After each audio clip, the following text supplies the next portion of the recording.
कैसे हैं आप लोग? उम्मीद करते हैं बहुत ही अच्छे होंगे, बहुत ही मस्त होंगे, बहुत ही ज़बरदस्त तरीके से अपनी तैयारी में व्यस्त और मस्त होंगे। सभी बच्चों को तो सबसे पहले सचेत रहने की आवश्यकता है भैया। ठंडी बहुत ज़्यादा पड़ रही है, ठंडी से बच के रहना है, ठीक है? तो आज हम बात करेंगे, बहुत सारे बच्चों का प्रश्न ये है कि आरपीएफ कांस्टेबल का मेरे भाई एग्ज़ाम कब तक होगा। इस विषय में बच्चे बहुत परेशान हैं कि आरपीएफ कांस्टेबल का एग्ज़ाम सर कब होने वाला है। तो इन सारी बातों पर आज हम चर्चा करेंगे कि आरपीएफ कांस्टेबल का एग्ज़ाम कब होगा। बहुत से बच्चे अफवाहों में जी रहे हैं कि आरपीएफ कांस्टेबल का एग्ज़ाम मेरे भाई जनवरी में होने वाला है। तो बिल्कुल गलत ये अफवाह है कि आरपीएफ कांस्टेबल का एग्ज़ाम जनवरी में नहीं होगा। तो सर अगर जनवरी में एग्ज़ाम नहीं होगा तो फिर कब होगा? तो बच्चे वीडियो को अंत तक देखना, आपको सारी बातों पे चर्चा करने वाले हैं कि एग्ज़ाम कब होगा, ठीक है? और एग्ज़ाम में कितना समय बचा हुआ है, इस पे ही हम चर्चा करेंगे, कितना समय शेष बचा हुआ है। और फिर अगली बात हम बात करेंगे बच्चे कि शेष समय में पढ़ें क्या? शेष समय में पढ़ें क्या? ठीक है, तो इन 4 बिंदुओं पे हम आज बात करेंगे कि बच्चे पहले हम दूसरे वाले बिंदु पे बात करें। बच्चे बिल्कुल परेशान ना हो, आपकी एग्ज़ाम डेट आपको बहुत जल्दी देखने को मिलेगी।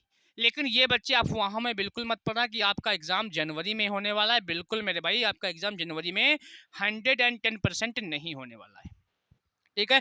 आपके एग्ज़ाम की जो मेरे भाई संभावना बन रही है, आपके एग्ज़ाम की जो संभावना बनेगी मेरे भाई, मार्च में बन सकती है। आपका जो एग्ज़ाम है मार्च के फर्स्ट में नहीं, मिड मिड मार्च में आपका एग्ज़ाम भैया आरपीएफ कांस्टेबल का हो सकता है। फिर बच्चे होंगे सर, लेकिन इसके लिए अभी हमारे पास कोई नोटिफिकेशन या मतलब कोई डेट है नहीं। सर बता सकते हैं कि इसका एग्ज़ाम मार्च मिड में होगा। इसके लिए बिल्कुल परेशान बच्चे ना हो, ठीक है? ये आपकी बात क्लियर हो गई। जनवरी और फरवरी में इसका एग्जाम नहीं होने वाले भाई, ठीक है? अगली बात है कितना समय शेष बचा है। तो मेरे भाई दिसंबर तो एंड ही है, तो आपके पास 2 से ढाई महीने हैं। कह सकते हैं हम, आपके पास 45 से 50 दिन का समय है। आपके पास कितना? 45 से 50 दिन का समय है। तो अगली बात है मेरे भाई कि शेष समय में हम पढ़ें क्या? सर शेष समय में जो आपको पढ़ना है, सबसे पहले तो आपका जो समय बचा हुआ है 1.5 से 2 महीने, 40 से 45 दिन। तो इसमें क्या करना है, रोज एक आपको मॉक टेस्ट सॉल्व करना है। क्या करना है बच्चे? रोज आपको एक मॉक टेस्ट सॉल्व करना है। और मॉक टेस्ट तो सॉल्व करना ही करना है, लेकिन उसके साथ मॉक टेस्ट का अच्छे से तगड़े से मेरे भाई एनालिसिस भी करना है अपने आप से। मॉक टेस्ट करने से बेहतर है कि उसका एनालिसिस आप कितना बेहतर कर पा रहे हैं। जितना बेहतर आप एनालिसिस करेंगे, उतने बेहतर आप अपने नंबर में गेन कर पाएंगे, ठीक है? उतना बेहतर आप अपनी तैयारी को ऊंचे लेवल तक गेन कर पाएंगे, ठीक है? जैसे हमने कहा, आरपीएफ कांस्टेबल में 120 प्रश्न आते हैं आपके, जिनमें से भैया मेरे भाई 3 सब्जेक्ट हैं। एक तो मैथ आपकी, दूसरी रीजनिंग, तीसरी आपकी जीके जीएस जो होगी। मैथ 35 प्रश्न है, रीजनिंग भी 35 प्रश्न है, और 50 प्रश्न आपके मेरे भाई जीएस जीके के। आपको इसके लिए 90 मिनट का समय मिलता है। 120 प्रश्न है, ठीक है? और 1/3 की निगेटिव मार्किंग भी इसके लिए आपके पास है, ठीक है? 1/3 की निगेटिव मार्किंग है। तो बच्चे, बहुत से बच्चे कहते हैं कि सर हमारी मैथ हो जाती है, रीजनिंग होती है, ये जीके में हमें दिक्कत होती है। बहुत बच्चे कहते हैं कि मैथ सर हमें आती ही नहीं है।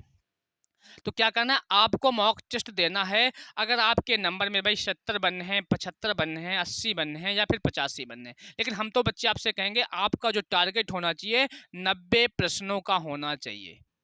कितना होना चाहिए भाई? 90 प्रश्नों का टारगेट होना चाहिए। तो अब बच्चे बोले आपने तो कह दिया कि 90 प्रश्नों का टारगेट होना चाहिए, लेकिन इन 90 प्रश्न हम करेंगे टारगेट कैसे? कैसे हमारे सही होंगे और कैसे ये प्रश्न हमारे बच रहे होंगे? तो क्या करना है, जब आप मैथ का मॉक टेस्ट करेंगे, ये रीजनिंग का मॉक टेस्ट करें, जब एनालिसिस करने के लिए बैठेंगे, फिर देखना कि मैथ में आपने 30 प्रश्न किए या 35 क्या 3500 प्रश्न किए। आप उसमें से देखेंगे आपके कुछ 20 या 25 या 30 जो सही होंगे, आपके क्वेश्चन 5 या 3 जो भी गलत हुए, या 7 भी गलत हुए। जो क्वेश्चन आपके गलत हो रहे हैं, फिर आपको देखना वह क्वेश्चन किस चैप्टर का गलत हो रहा है, किस टाइप का गलत हो रहा है, हम कहाँ पे गलती कर रहे हैं। जिस टाइप का प्रश्न आपका गलत हो रहा है, जिस टॉपिक से आपका प्रश्न गलत हो रहा है, उस टॉपिक को एकदम से निचोड़ के पढ़ लेना है, ताकि अगले मॉक टेस्ट में उस टॉपिक में आपकी दिक्कत ना हो, उस दिक्कत को बिल्कुल जड़ से खत्म कर देना है।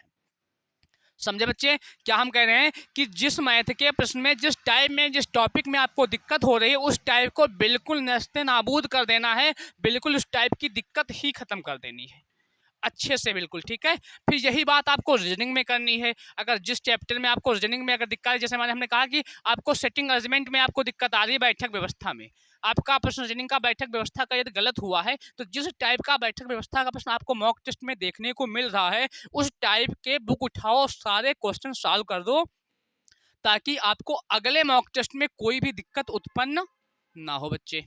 क्लियर है?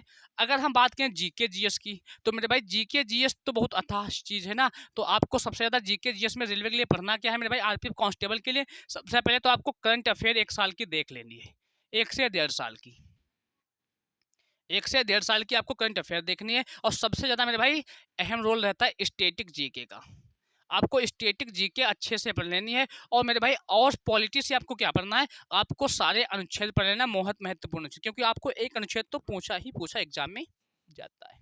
तो ये चीज़ आपको ध्यान रखनी है बच्चे। तो बिल्कुल परेशान न हो, शेष समय में क्या पढ़ना है मेरे भाई, हमने क्या पता, पढ़ाई तो आपको करनी ही करनी, लेकिन रोज एक मॉक टेस्ट करना है। मॉक टेस्ट करने से बेहतर क्या है, आपको उससे भी ज़्यादा बेहतर एनालिसिस करना है। ठीक है बच्चे? ठीक है, एनालिसिस करने से मेरे भाई नंबर आपके गेन होंगे। और सबसे बड़ी बात क्या है, आपको टाइमिंग को देखते हुए भैया मॉक टेस्ट को सॉल्व करना है। ऐसा नहीं कि आपके 90 मिनट आपके पूरे हो गए, क्वेश्चन आप 70 या 80 ही देख पाए। उस 90 मिनट में आपको 120 क्वेश्चन को एक बार नज़र से देखना है, अच्छे से सॉल्व करना है। ठीक है, तो आज के लिए इतना ही, मिलेंगे फिर किसी अगली अपडेट में, अगली वीडियो में। अगर वीडियो अच्छी लगी है तो वीडियो को लाइक शेयर कमेंट जरूर करें। और जिन बच्चों ने अभी तक हमारे चैनल को सब्सक्राइब नहीं किया है, तो ज़रूर करिएगा मेरे भाई, क्योंकि सबसे पहले सबसे सटीक जानकारी हमारे द्वारा इसी प्लेटफॉर्म के माध्यम से मिलेगी। तो मिलते हैं फिर किसी अगली वीडियो में। अपना बहुत सा ख्याल रखिएगा, बहुत सा प्यार आप लोगों के लिए। ओके, धन्यवाद।